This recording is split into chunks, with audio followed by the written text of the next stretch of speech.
ഞാൻ വന്നിരുന്ന് ഈ മൈക്ക് ഫിറ്റ് ചെയ്യുമ്പോൾ ഫോണിലൂടെ കേട്ടത് അങ്ങ് വളരെ മോശമായ ഒരു പ്രയോഗം നടത്തുന്നതാണ് ഞാൻ കേട്ടത്. എപ്പോൾ രാജീവ് ചന്ദ്രശേഖരൻ്റെ അടുത്തേക്ക് അവർ പോകും എന്നൊരു ചോദ്യം, അത് അല്പം അഹങ്കാരവും അതിര് കടന്നതുമായി പോയി എന്ന് നിഷാദിനോട് പറയാതിരിക്കാൻ കഴിയില്ല. അത് ശരിയായ നടപടിയല്ല. ഒരു മാധ്യമപ്രവർത്തകൻ ചെയ്യേണ്ട വേലയല്ല താങ്കൾ ചെയ്തത്. ചോദിക്കണ്ടേ, അവർക്ക് നിങ്ങളുടെ പാർട്ടിയിൽ നിന്ന് രാജിവെച്ച് ബിജെപിയുടെ കൂടി ഭരണകക്ഷി ഉണ്ടാക്കിയവർ പിന്നെ സ്വാഭാവികമായിട്ടും പോകേണ്ടത് മാരാർജി ഭവനിലേക്കല്ലേ, അല്ല അവർ ഇന്ദിരാ ഭവനിലേക്കാണോ? ആ ചോദ്യം ചോദിക്കണ്ടേ. അവരുടെ രാഷ്ട്രീയ അഭയകേന്ദ്രം എന്താ തെറ്റ്? അവരുടെ രാഷ്ട്രീയ അഭയകേന്ദ്രം എന്ന് പറയുന്നത് ഇനി മാരാർജി ഭവനാണ്. കോൺഗ്രസിനെ പറ്റുമോ?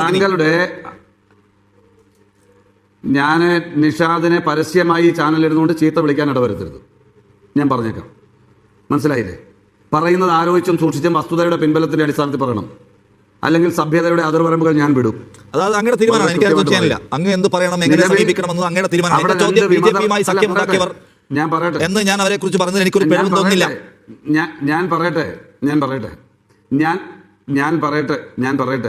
നിങ്ങൾ അത്ര ആവേശം കൊള്ളാതെ, നിങ്ങൾ BJP-യുടെയോ CPM-ൻ്റെയോ കുത്തകപ്പാട്ടോ ഏറ്റെടുത്തിട്ടുണ്ടെങ്കിൽ അത്ര ആവേശം കൊള്ളാതെ ഞാൻ പറയാം. ഞാൻ ചോദിക്കുന്നത്, രണ്ട് വിമതർ അവിടെ മത്സരിച്ചു. മാർക്സിസ്റ്റ് പാർട്ടിയുടെ വിമതർ അല്ല അവിടെ മത്സരിച്ചത്, കോൺഗ്രസ് പാർട്ടിയുടെ വിമതറാണ് മത്സരിച്ചത്. അവർ ജയിച്ചത് കോൺഗ്രസിനെ പരാജയപ്പെടുത്തിക്കൊണ്ടും BJP-യെ പരാജയപ്പെടുത്തിക്കൊണ്ടും CPM-നെ പരാജയപ്പെടുത്തിക്കൊണ്ടുമാണ്. ആ കാര്യത്തിൽ താങ്കൾക്ക് തർക്കമുണ്ടോ? താങ്കൾക്ക് തർക്കമുണ്ടെങ്കിൽ പറയാം, ഞാൻ വഴങ്ങി തരാൻ തയ്യാറാണ്. വിമതർ ജയിച്ചത് 3 പാർട്ടികളെയും തോൽപ്പിച്ചുകൊണ്ടാണ് എന്നതാണ് എൻ്റെ നിലപാട്. താങ്കൾക്ക് അതിൽ വിയോജിപ്പുണ്ടോ?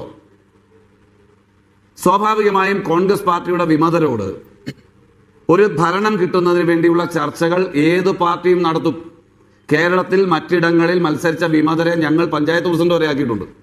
കാരണം അവർ കോൺഗ്രസ്സുകാരാ. സീറ്റ് തർക്കം, സീറ്റ് കിട്ടിയില്ല എന്നതിൻ്റെ പേരിൽ കേവല വിയോജിപ്പ്, അല്ലെങ്കിൽ അവരുടെ ആശയങ്ങളോ ആഗ്രഹങ്ങളോ സാക്ഷാത്കരിച്ച് കൊടുത്തില്ലെങ്കിൽ ഉണ്ടാകുന്ന വിയോജിപ്പ്, അതിൻ്റെ പേരിൽ മാത്രമാണ്. കോൺഗ്രസ് വിരുദ്ധരായിട്ടല്ല, എടുത്ത ഒരു തീരുമാനത്തിൽ പ്രതിഷേധിച്ചുകൊണ്ടോ അല്ലെങ്കിൽ അവരുടെ ആഗ്രഹം സഫലീകരിക്കുന്നതിന് വേണ്ടിയുള്ള മത്സരമാണ്.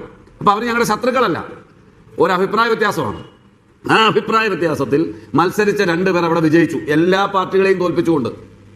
സ്വാഭാവികമായും ഞങ്ങൾക്കൊറ്റയ്ക്ക് അവിടെ ഭൂരിപക്ഷം ഇല്ല.